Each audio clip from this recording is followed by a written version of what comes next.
श्री गणेशाय नमः. ओम हरी नारायणे नमः. श्रीमद्भागवतेचा 2रा अध्याय.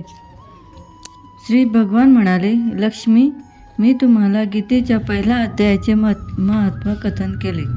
आता उरलेल्या इतर अध्यायांचे महत्त्व श्रवण करा. दक्षिण देशामध्ये पुरंदरी नावाच्या ब्राह्मणाची वस्ती असलेली एक नगरी होती. त्या नगरीमध्ये देवशर्मा नावाचे एक विद्वान ब्राह्मण राहत असत. ते आदरातिथ्यशील, वेदशास्त्र पारंगत, यज्ञांचे अनुष्ठान करणारे आणि तपस्वी लोकांचे चाहते होते. त्यांनी यज्ञामध्ये उत्तम द्रव्यांची आहुती देऊन दीर्घकाळपर्यंत देवतांना तृप्त केले. परंतु त्या धर्मस्वरूप ब्राह्मणाला चिरशांती, दीर्घकाळ टिकणारी शांती कधीच मिळाली नाही. ते परम कल्याणकारी तत्त्वाचे ज्ञान प्राप्त करण्याच्या इच्छेने दररोज विपुल साधन सामुग्रीच्या योगाने सत्य संकल्पयुक्त तपस्व्यांची सेवा करू लागले. अशा रीतीने शुभ आचरण करीत असताना त्यांच्या आयुष्याची पुष्कळ वर्षे व्यतीत झाली. त्यानंतर एके दिवशी त्यांच्यासमोर एक त्यागी महात्मा प्रगट झाले. ते पूर्ण अनुभवी, आकांक्षारहित, नाशग्री दृष्टी ठेवणारे व शांत वृत्तीचे होते. नेहमी परमात्मा चिंतनात मग्न असल्यामुळे ते सदैव ब्रह्मानंदरूपी सागरात बुडालेले असत. देवशर्माने त्या सदा संतुष्ट अशा तपस्वाला प्रणाम केला आणि विचारले, हे महात्मन, मला शांतिमय स्थिती कशी प्राप्त होईल? तेव्हा त्या आत्मज्ञानी संतांनी त्याला सौपूर नावाच्या एका खेड्यात राहणाऱ्या मित्रवान नावाच्या बकऱ्या चारणाऱ्या एका व्यक्तीचा परिचय देऊन म्हटले, तो मित्रवान तुम्हाला उपदेश करेल. हे ऐकून देवशर्माने त्या महात्म्याच्या चरणी वंदन करून त्या समृद्धशाली सौपूर नावाच्या गावी गेला. त्या गावाच्या उत्तर दिशेने एक मोठे वन होते. त्या वनातील नदीच्या तीरी एक मोठा शिळेवर मित्रवान बसलेला होता. त्याच्या डोळ्यात मूर्तिमंत आनंद दिसत होता. तो एकटक दृष्टीने पाहत होता. ते ठिकाण आपसातील वैरभाव विसरून एकत्र आलेल्या अनेक प्राण्यांनी गजबजलेले होते. तेथील उपवनात मंद मंद वारा वाहत होता. हरणांचे कळप शांत वृत्तीने बसलेले होते.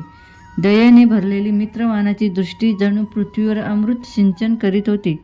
या स्वरूपामध्ये त्याला पाहून देवशर्माचे मन प्रसन्न झाले. तो मोठ्या उत्सुकतेने व विनयपूर्वक मित्रवानाजवळ गेले. मित्रवानाने सुद्धा किंचित मस्तक झुकवून त्याचे स्वागत केले.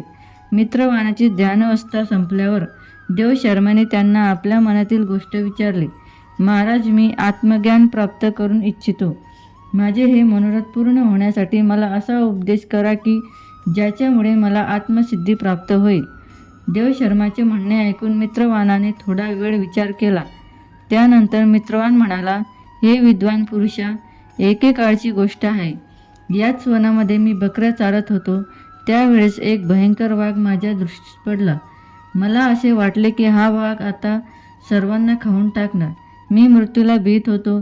त्यामुळे वाघाला येताना पाहून बकऱ्याच्या कळपाला समोर करून मी तिथे पळून गेलो. परंतु कळपातील एक बकरी सर्व प्रकारची भीती सोडून मोठ्या बेडर वृत्तीने नदीच्या काठावर उभ्या असलेल्या त्या वाघाजवळ गेली. तो वाघ ही आपल्या मनातील वैरभाव विसरून निमूटपणे उभा राहिला. वाघाची ही अवस्था पाहून बकरी म्हणाली, वाघोबा, तुम्हाला इच्छा भोजन प्राप्त झालेले आहे. माझ्या शरीराचे मांस काढून प्रेमपूर्वक सेवन करावे. इतक्या वेळेपासून तुम्ही नुसते उभे का आहात? मला मारून खाण्याचा विचार तुमच्या मनात का येत नाही? यावर वाघ म्हणाला, बकरीताई, या ठिकाणी येता क्षणीच माझ्या मनातील वैरभाव नष्ट झाला आहे. माझी तहान भूकसुद्धा नष्ट झाली आहे. म्हणून तुझ्याजवळ येऊन सुद्धा मी तुला खाऊ इच्छित नाही. वाघाचे असे म्हणणे ऐकून बकरी म्हणाली, मी सुद्धा या वनाच्या ठिकाणी कशी निर्भय झाली हे मला समजत नाही. या निर्भयतेचे काय कारण असू शकते हे जर आपण जाणत असाल तर मला सांगावे.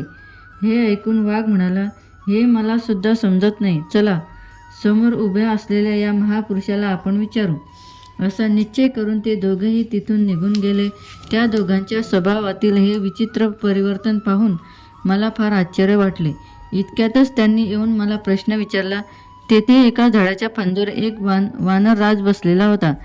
त्या दोघांसोबत मी त्या वानरराजाला विचारले असता, हे ब्राह्मण श्रेष्ठा, माझ्या विचारण्यावर वानरराजाने आदरपूर्वक सांगितले, हे आज्ञापालक ऐका. या विषयावर मी तुम्हाला एक प्राचीन इतिहास सांगतो. समोर असलेल्या या वनातील त्या मोठ्या देवालयाकडे बघा. त्या मंदिरात ब्रह्मदेवाने स्थापन केलेला एक शिवलिंग आहे. पूर्वी तेथे सुकर्मा नावाचा एक बुद्धिमान महात्मा राहत असे. ते नेहमी तपस्येत मग्न राहत असत व या मंदिरात शिवाची उपासना करीत असत. नदीच्या पाण्याने भगवान शंकराचे स्नान करून फुलांनी पूजा करीत असत. अशा रीतीने भगवान शंकराची आराधना करीत ते तिथेच राहत असत. बरीच वर्षे लोटल्यानंतर त्यांच्याकडे एक अतिथी आला.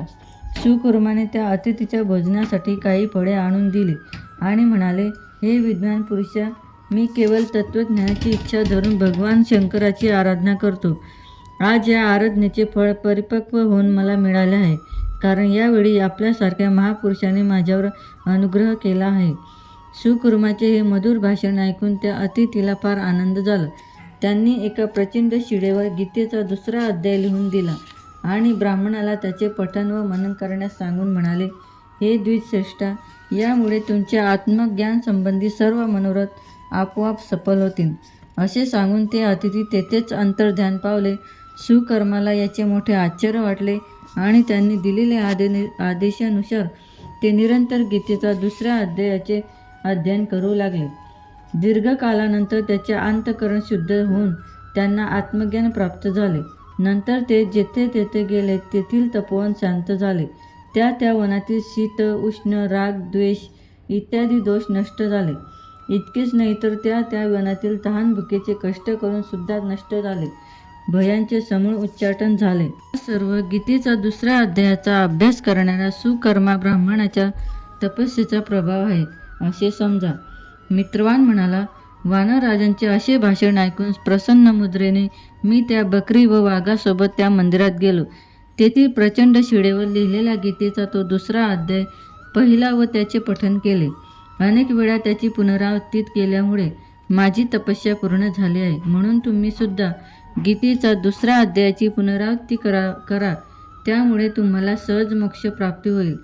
श्री भगवान म्हणाले, प्रिय मित्रवाणाने असा उपदेश दिल्यानंतर देवशर्माने त्याचे पूजन केले आणि त्याला वंदन करून पुरंदरपूर नगराची वाट धरली. तेथे गेल्यावर देवालयामध्ये एका आत्मज्ञानी पुरुषाजवळ त्यांनी संपूर्ण वृत्तांत सांगितला आणि सर्वप्रथम त्यांच्याकडून गीतेच्या 2ऱ्या अध्यायाचे वाचन करविले. त्याच्याजवळून उपदेश घेऊन अंतःकरण शुद्ध झालेले सुकर्मा ब्राह्मण दररोज मोठ्या श्रद्धेने गीतेचा 2ऱ्या अध्यायाचा पाठ करू लागले. शेवटी त्यांनी प्रसंग योग्य परमपदाची प्राप्ती करून घेतली. श्री लक्ष्मीजी, अशा रीतीने तुम्हाला मी हे गीतेचा 2ऱ्या अध्यायाचे महात्म्य कथन केले आहे. श्री गणेशाय नमः. मित्रांनो, माहिती पूर्ण ऐकल्याबद्दल आपले मनापासून धन्यवाद. चॅनलवर नवीन असाल चॅनलला सबस्क्राईब करा, लाईक करा आणि शेअर करा. साईडला एक घंटीचं बटन दिलं आहे ते सुद्धा प्रेस करा, जेणेकरून माझी येणारी पुढची व्हिडिओची नोटिफिकेशन सर्वात पहिले तुम्हाला पोचेल. चला तर मग भेटूया पुढच्या व्हिडिओमध्ये. जय श्री कृष्णा.